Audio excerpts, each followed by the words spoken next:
batalha aqui na Santa Ceia, diga amém. É uma batalha, né, irmãos? Uma batalha espiritual, mas nós vencemos, estamos aqui para a honra e glória do Senhor. Para não perdermos tempo, convido os irmãos a abrirem as suas Bíblias no livro de Êxodo 32. Hoje nós estamos começando o tema de santidade.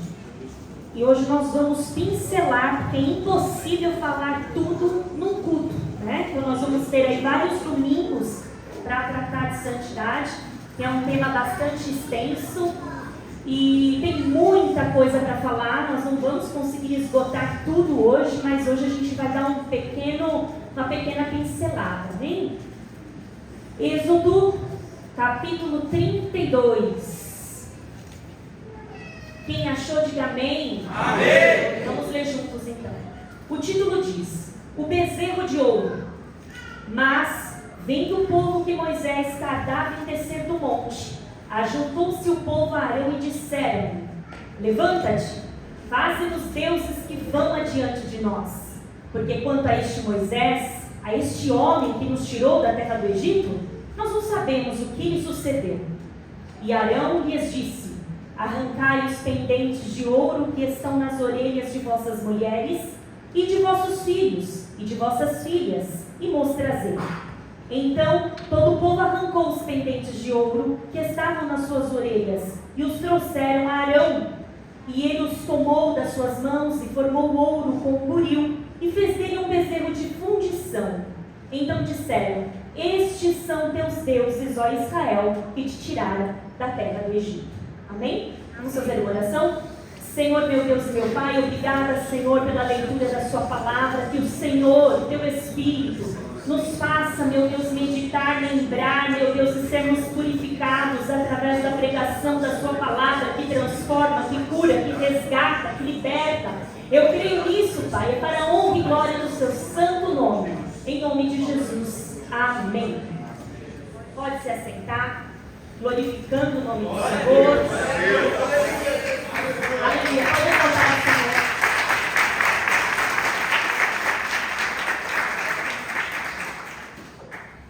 Convido você, quando chegar em casa, se você ainda não leu Êxodo 32 inteiro, que você leia. Nós não vamos ter tempo aqui, hoje é mais curto o nosso tempo, mas é uma história muito edificante, de muitas lições. Até aqui, até no capítulo 32 que nós lemos, Moisés já tinha passado todo o processo com o povo de Israel. Todo mundo sabe, o povo de Israel estava no Egito, escravizado. Deus usou Moisés, trouxe o povo e o povo permanecia no deserto. O Senhor fez milagres, o Senhor fez maravilhas, o Senhor abriu o mar, o Senhor derramava maná para eles. Eles abriam assim as janelas, né, vamos imaginar as suas tendas lá, e já tinha ali aquele terreno coberto de comida para eles. Eles tinham vontade de comer carne, Deus dava. Eles tinham sede, o Senhor fazia brotar água da rocha. Então assim, tudo Deus fazia para eles. Eles viram, eles tocaram o milagre de Deus. E neste momento aqui que nós lemos, depois de tudo isso que nós vemos, as tribos já estavam espalhadas no acampamento, cada um com o seu líder, cada um com o seu responsável. E Moisés, ele sobe para o Monte Sinai para receber de Deus as revelações de como ele gostaria de ser adorado. Porque nós não podemos adorar a Deus do jeito que nós imaginamos, do jeito que nós pensamos, do jeito que nós inventamos. Deus inventou um jeito de ser adorado e Ele quer ser adorado desta forma. Moisés sobe a este monte e ele, nada mais, nada menos, fica lá por 40 dias e 40 noites, face a face com o Senhor. Ele contemplava a glória do Senhor, ele ouvia a voz do Senhor, ele recebia de Deus as principais revelações. E aí Deus passou para ele como o tabernáculo deveria ser construído, ele passou como deveria ser as roupas dos sacerdotes. Ele disse quem seria o sacerdote, quem ofereceria o holocausto, quem ofereceria as ofertas, como seria o incenso. Deus queria tudo certo, tudo do jeito que ele revelou.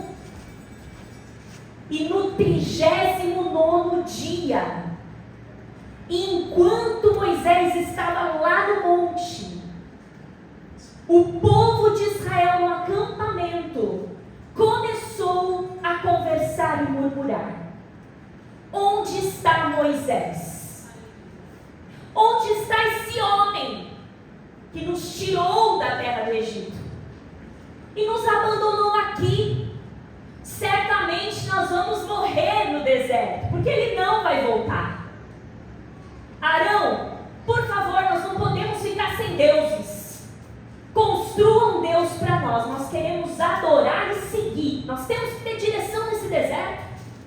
Alguém tem que mostrar para a gente se vai para a direita, se vai para a esquerda. E Arão, sem questionar, sem reclamar, sem argumentar, afinal, ali no acampamento tinha mais ou menos 2 milhões de israelitas pedindo um Deus. Porque lá no Egito nós tínhamos vários deuses. Lá no Egito, cada animal significava uma coisa. Arão então fala para eles assim: arrancai das vossas orelhas, das orelhas das vossas esposas, dos vossos filhos, das vossas filhas, as argolas, os brincos, os pingentes de ouro que vocês ganharam lá no Egito. Porque eles ganharam. E por que eles ganharam? Porque o Senhor Deus, quando libertou o povo, falou assim: o povo do Egito dará para vocês ouro, e nós vamos utilizar esse ouro para a construção do tabernáculo. Era o plano de Deus. Agora eles pegam aquele ouro que eles ganharam, que foi providência de Deus, e entrega na mão de Arão para a construção de um Deus. Arão pega aquele ouro precioso, sem questionar, sem argumentar, e ele dissolve aquele ouro no fogo, e ele se lembra: vou construir um Deus do Egito para esse povo. E ele faz o molde de um bezerro. Ele funde o bezerro com ouro. E a Bíblia fala desse instrumento chamado buril.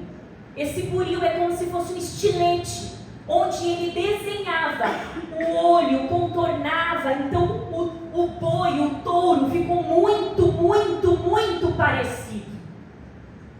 E ali, quando ele foi suspenso, Arão disse: está aqui o rei de vocês, o Deus de vocês, que tirou vocês da terra do Egito. E eles, cegamente, começaram a aplaudir e a adorar.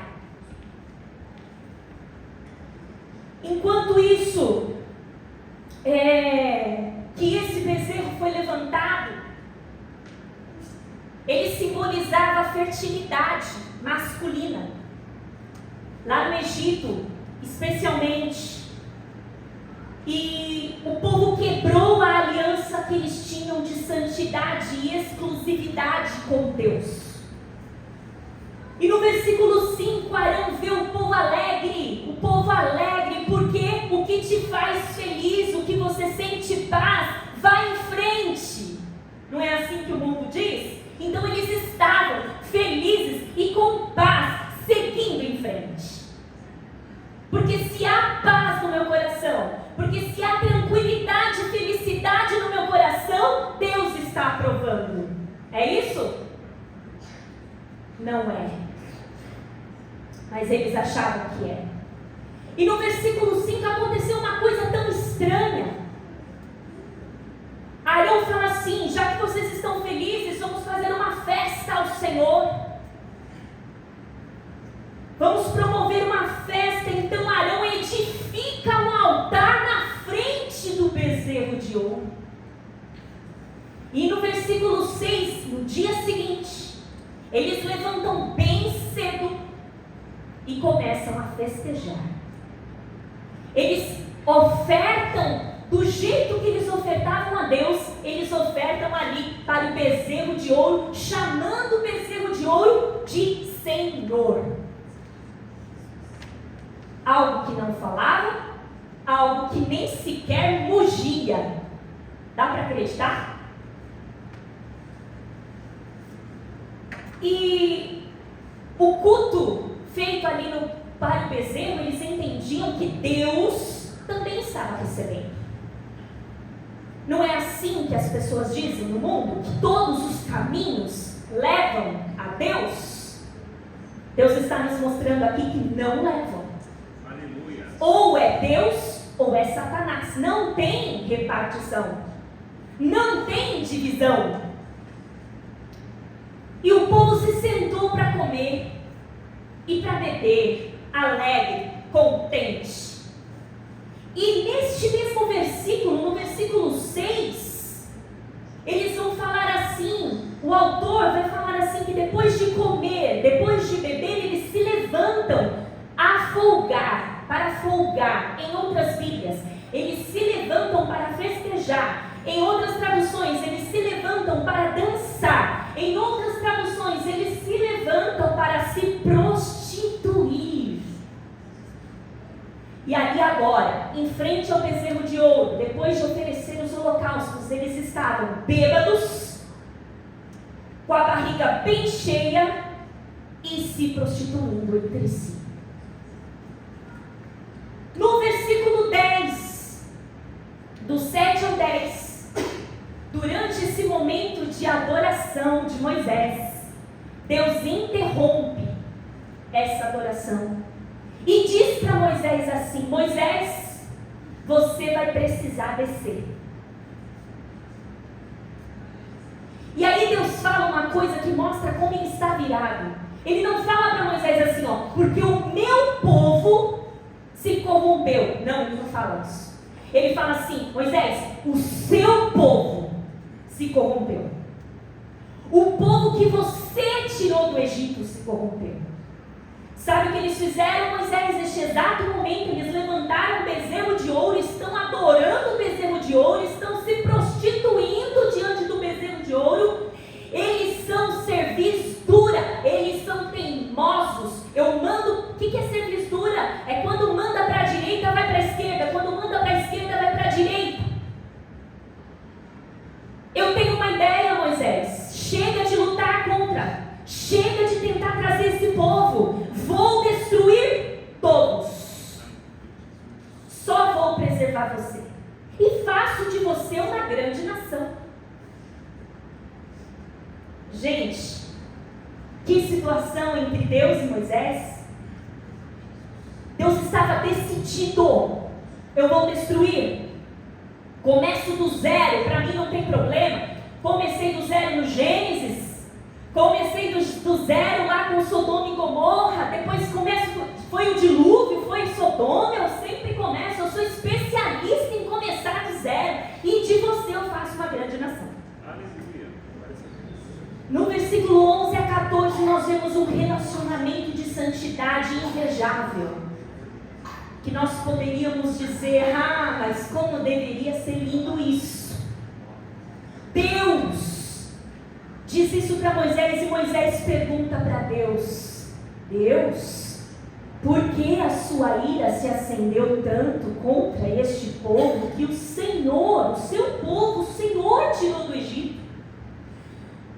Deus, o que os egípcios vão dizer? Vão dizer que o Senhor tirou o povo e depois abandonou o povo no deserto para morrer, Deus?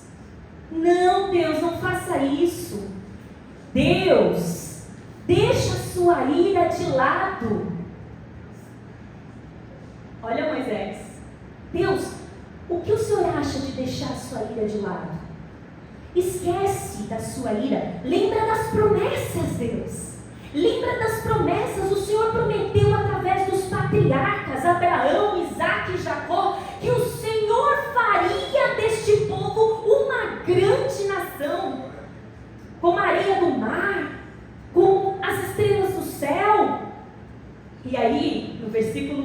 14, nós vamos ver uma coisa que pouco acontece nos nossos dias. Deus mudou de ideia. Deus se arrependeu. E aí, quem quer saber se Deus se arrepende ou não se arrepende, vem nos cultos de terça, porque isso dá um estudo enorme. Certo? Vou deixar vocês com essa dúvida. Deus se arrepende ou não se arrepende? Ele diz assim, ó: eu não sou homem para que minta, nem filho do homem. Mas aqui ele se arrependeu. E aí? Terças-feiras. Aí, irmãos, o que aconteceu? Houve aí uma tristeza, uma misericórdia abundante no coração de Deus. No versículo 15, 16, 17 e 18, Moisés consegue então paz entre ele e Deus, e ele desce o monte.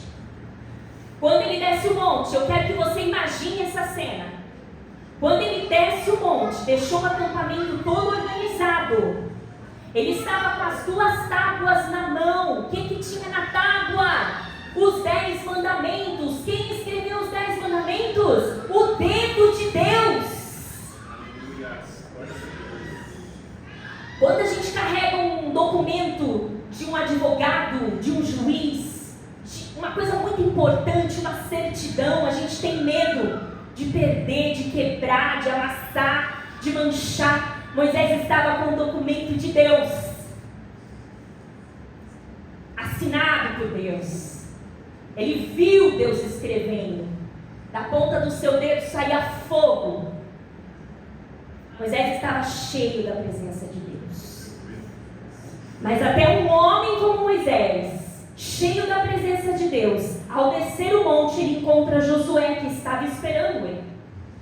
E Josué diz para ele assim: Moisés, eu escuto um alarido, como se fosse um grito de guerra, Moisés.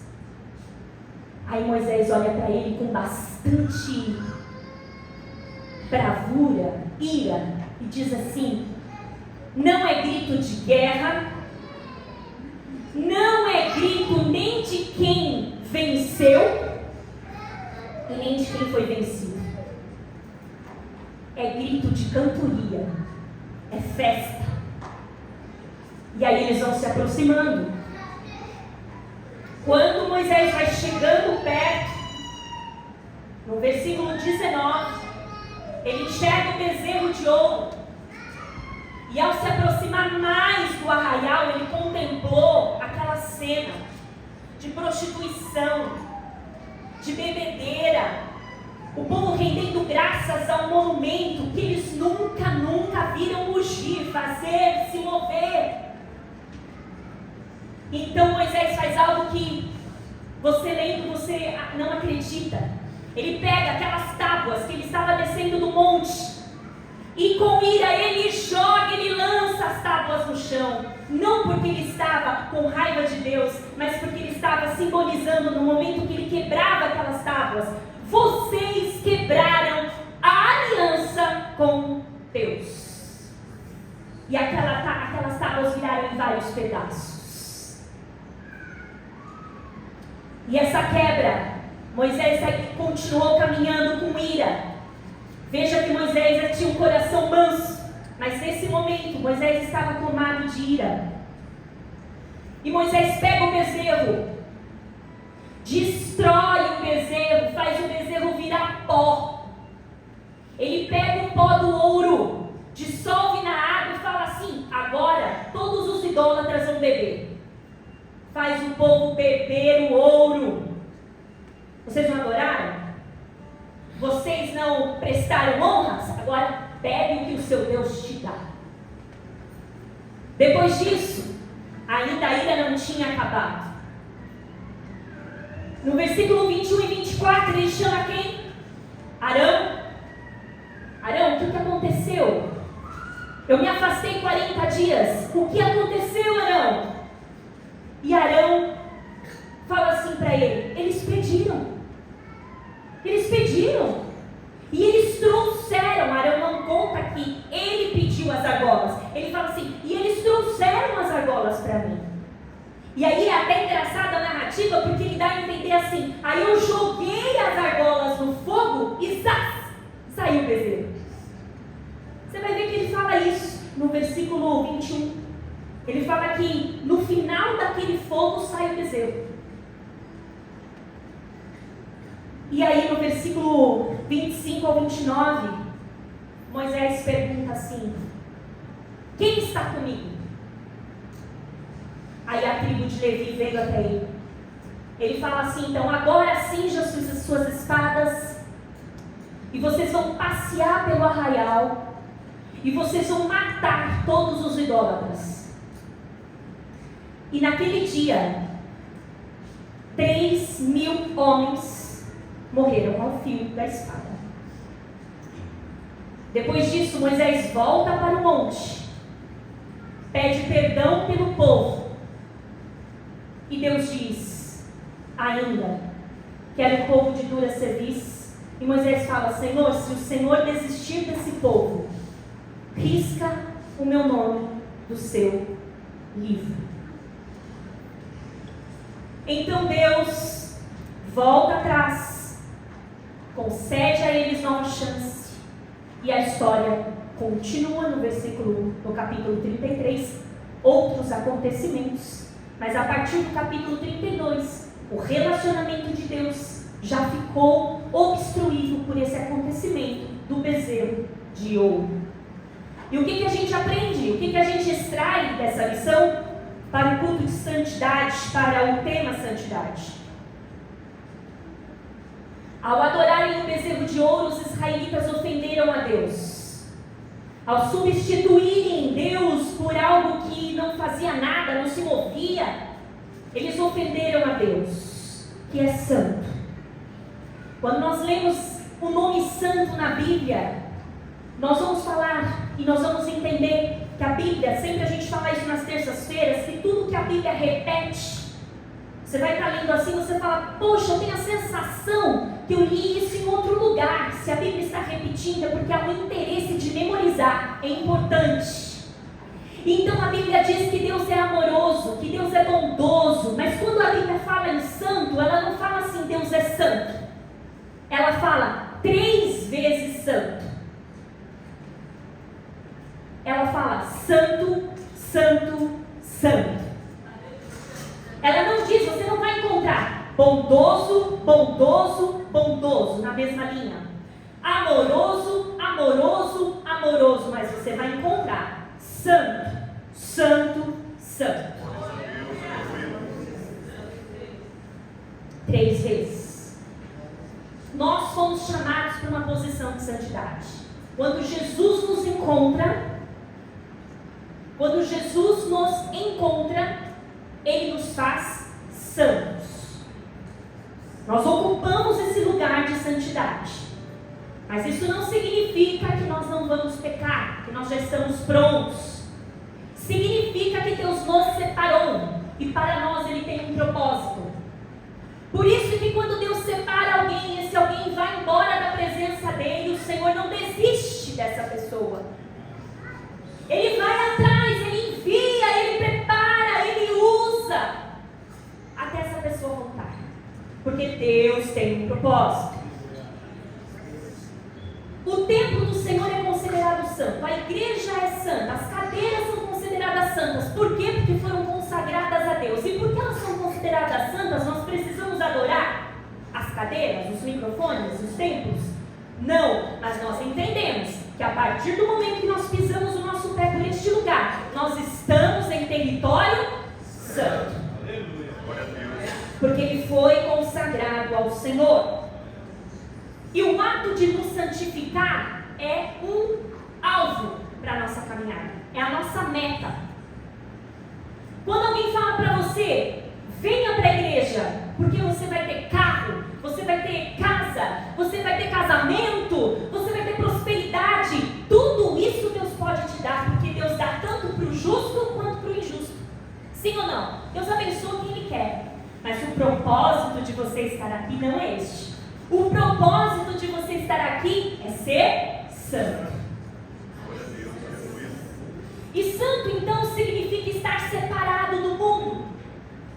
Então você vai sair daqui agora e vai vender tudo que você tem e vai se isolar no monte, separar da sociedade para que você vire santo. É isso? Não! Deus quer que você seja santo num ambiente impuro. É aí que entra o nosso desafio. O Senhor quer que sejamos santos 7 dias por semana, 365 dias por ano. Não é me esforçando para ser santo, não é a minha santidade que vai garantir a minha salvação. Eu sou santo porque fui salvo, e não serei salvo porque sou santo. Não é fazendo boas obras com as minhas próprias mãos, as minhas atitudes de justiça própria que vão me santificar. Eu consigo me santificar com o Espírito Santo. Então, santificar-se é separar tudo que impede você de ter dedicação a Deus, de ter exclusividade a Deus. São os bezerros de ouro que o mundo levanta para você. E sem perceber, às vezes, você se dá conta que você está diante de um bezerro de ouro. A busca pela santidade não anula o seu relacionamento, mas a busca pela santidade anula tudo o que compromete o seu processo de santificação. E o que entra aqui? Se determinados tipos de amizades comprometem o seu processo de santificação, tem que cortar. Se alguns tipos de conversa, se alguns tipos de assunto comprometem a sua santificação, você precisa cortar. Se o seu namoro está excessivamente carnal, onde você não conversa, você só quer toque físico, você precisa cortar. Se as suas conversas com o seu namorado, com a sua namorada são picantes, tem envio de nudes, tem que cortar. Se você se põe diante de filmes, séries, imagens que são imundas e não são indicadas nem para menores de 18 anos, você precisa cortar. É um processo de santificação. Quando o crente rompe com essas coisas, ele começa então a caminhar mais forte. O crente, quando ele se consagra ao Senhor, ele vai continuar pecando. Ele não atinge a santidade plena, mas ele é consciente que ele foi separado por Deus e Deus tem planos de santificação para ele. Os nossos pecados, e aqui para crentes e não crentes, mas especialmente os crentes, os nossos pecados, os nossos bezerros de ouro, eles não são vencidos somente com força de vontade. Quem já tentou vencer um pecado com força de vontade? Quem já tentou? Funciona? Não? Vamos dar um exemplo muito básico, né? Que todo mundo tenta, que é a dieta, né? Você fala assim, vou ter força de vontade e eu vou cortar o açúcar, e amanhã o que acontece? Você está lá diante do açúcar, ó, açúcar poderoso do meu dia. Você só não faz assim, mas quem aqui acorda sedento por um café? Preciso do café, eu só funciono com café, minha mente só vai funcionar com café, não me dê bom dia sem café, e assim por diante. Isso significa que determinar, ó, nunca mais farei isso, não é suficiente para vencer o pecado. Determinar não quebra grilhão de pecado. Força de vontade não tira você da prisão do pecado, não tira. O único que tira você da prisão do pecado é o Senhor Jesus. Glória a Deus, aleluia. Paulo chamava isso de mortificação da carne. A minha carne, Paulo dizia, diante do pecado ela é morta. O que o morto faz? É é isso que você tem que fazer diante do pecado. E isso envolve despojar. Devemos nos entregar a Cristo e pedir a Ele que nos ensine hábitos piedosos. Mas nós vimos que o povo do deserto tinha já conseguido tirar os hábitos ruins. O que o mundo fala? Se você aplicar por 21 dias um hábito, esse hábito se fixa. A gente acabou de ler em Êxodo 32 que isso pode não ser verdade. Isso envolve então despojar. A gente precisa despojar nossa velha natureza. Por quê? A gente precisa entender que determinados lugares, determinados ambientes, determinadas conversas, dependendo da minha inclinação, eu não posso mais participar. Dependendo da minha inclinação e disposição, nós nascemos dispostos para pecar, disposição para pecar. Hábitos são adquiridos e reforçados por repetição. Isso serve para santificação. O pecado, quanto mais você peca, mais você vai pecar. Quanto mais você peca, cada dia vai ficar mais fácil de pecar. Assim é o exemplo da mentira. Hoje você mente e você entra numa teia de aranha, como se fosse um inseto preso ali naquela teia de aranha. Quanto mais esse inseto se debate, mais ele enrola, mais ele embrama. Assim é o pecado. A santidade funciona do mesmo jeito. Quanto mais o homem buscar a santidade, dizendo não ao pecado, mais ele fortalecerá o seu espírito. Ele não é mais escravo da sua vontade, da sua carne. Ele não vai ficar preso nos seus desejos. Antes, ele vai dominar corpo e espírito. Cada pessoa sabe qual é o pecado que açoita. Você sabe qual é o pecado que você tem que lutar. Não é verdade? O que eu posso te tranquilizar nessa noite é que cada um luta contra o pecado. 1, 2 ou mais. Tem gente aqui que vai me dizer: olha, eu luto contra a pornografia, eu luto contra a imoralidade sexual, eu luto contra a fornicação, eu luto contra o adultério, eu luto contra as drogas, os vícios de jogos, eu luto contra o vício da fofoca, eu luto contra a minha raiva. Quando eu tenho raiva, eu fico cego, surdo, mudo. Eu luto contra o meu orgulho, a minha arrogância, a soberba. Eu luto contra uma mágoa que eu não consigo perdoar. Eu luto contra a incredulidade. Eu chego na igreja, eu não consigo crer, eu fico duvidando ali na cadeira, é a minha luta. E aí, quando nós dizemos não para o nosso pecado, quando nós debatemos com o nosso pecado de frente, a primeira vez nós recebemos força do alto. E o Espírito Santo nos fortalece, nos faz lembrar que dizer não amanhã vai ser um pouquinho mais fácil do que hoje. Glórias a Deus, aleluia. E assim por diante. Para isso eu também preciso procurar ter uma mente voltada para o Senhor. Eu preciso ler coisas que me edificam. Como que eu quero servir o Deus Santo se eu não gasto tempo lendo nem um pouquinho do que Ele é na sua palavra? Eu me alimento e o meu motor, ele funciona só com o que eu escuto no culto de domingo. Tem possibilidade de sobreviver? Não!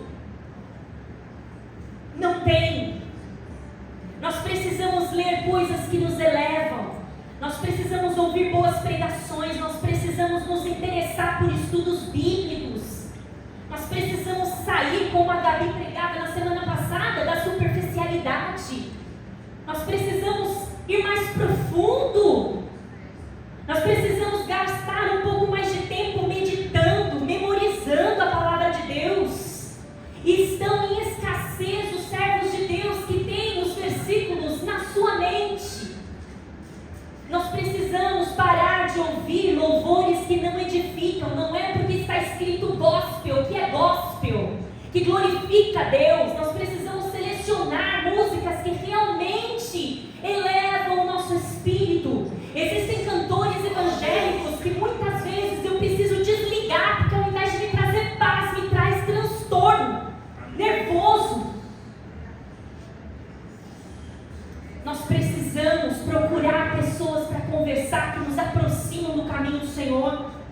Nós precisamos orar ao Senhor e expor as nossas fraquezas.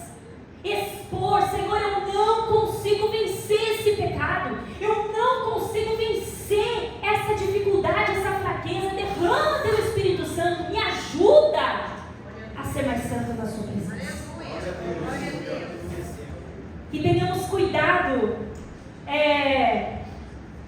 porque o hábito, e esse hábito que eu falei, você pode sair daqui, hoje é domingo, você pode falar assim: amanhã, segunda-feira, eu vou começar tudo certo. Eu vou começar ouvindo louvores que edificam, eu vou começar a ler a palavra de Deus. Só que eu te digo uma coisa: um dia não vai acontecer nada, 2 dias não vão acontecer nada, uma semana não vai acontecer nada. Por isso, não pare. Não pare. Porque um bom hábito, ele se fortalece com frequência.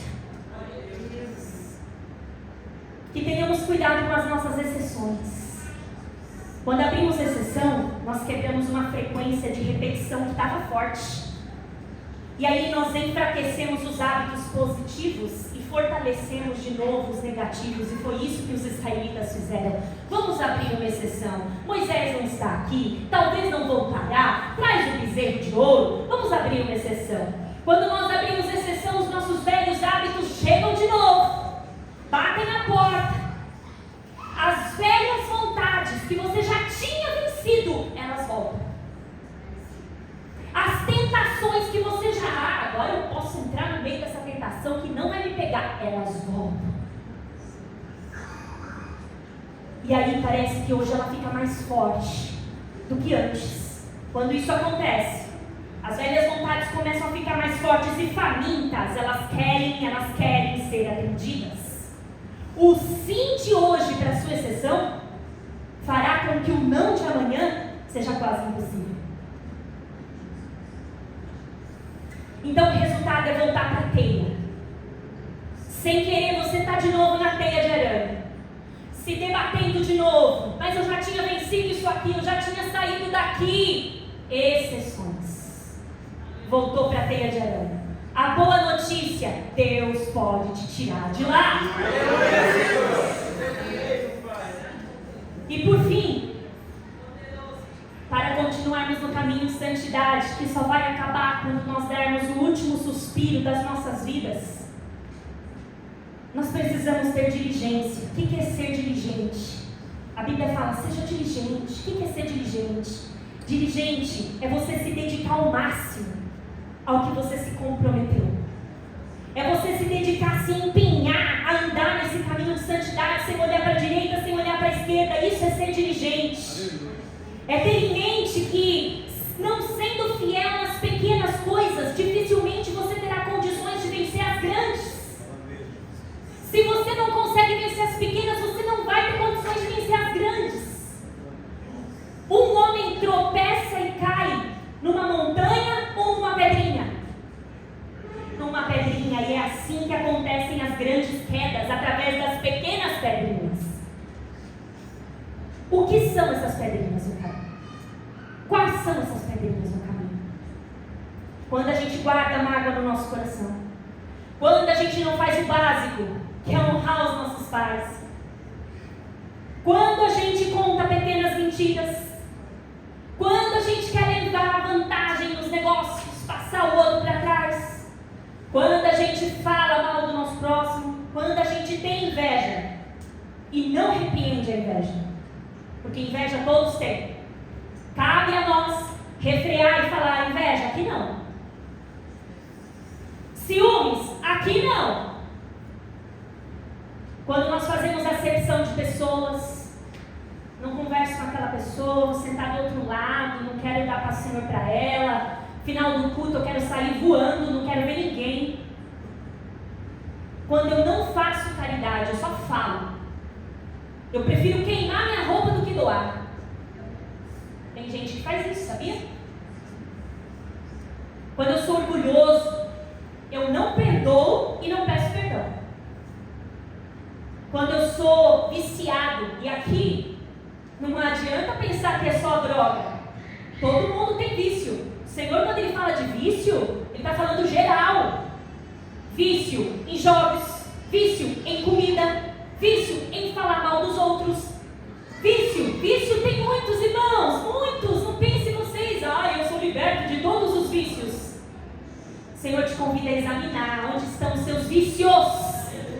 Onde estão os seus bezerros de ouro? Fala, Senhor. Glória a Deus. E a lista ela só vai crescer. A gente para por aqui. E o que eu te digo? A santidade é um processo. Você vai falhar durante esse processo. Eu vou falhar durante esse processo. Isso vai acontecer muitas e muitas e muitas vezes. Mas o que eu te digo é que falhar não é fracassar. Falhar não é fracassar. Fracassar é quando você nem tenta. Fracassar é quando você fala assim, nem vou tentar. Desisto. Isso é fracassar. Por isso, se você falhar, levante. Sacuda a poeira e continue. A santidade é uma corrida, todos nós estamos juntos nessa corrida, ninguém vai chegar na frente de ninguém, não é isso, não é essa a ideia, é uma corrida.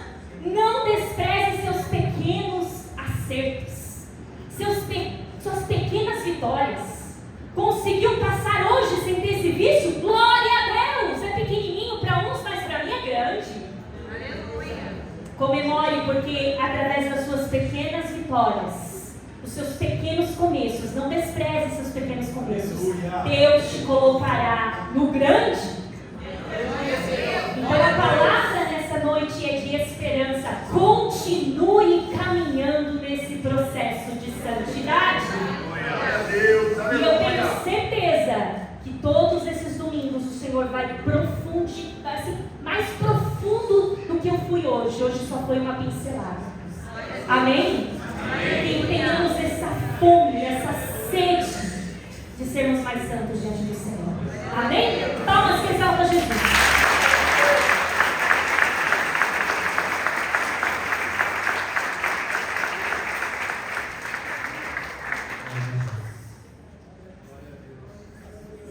Deus falou contigo? Amém. Dois auxiliares, amém? Glórias a Deus. Aleluia. Glória a Deus, Santo, poderoso Deus. Aleluia, Jesus. Se coloque de pé, em nome de Jesus. Nós tivemos. Prepara o louvor da ceia para mim, por favor, em nome de Jesus.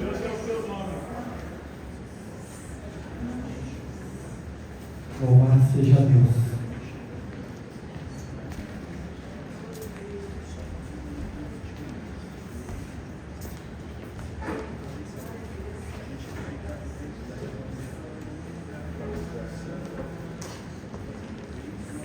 Livro de 1 Coríntios, capítulo de número 11.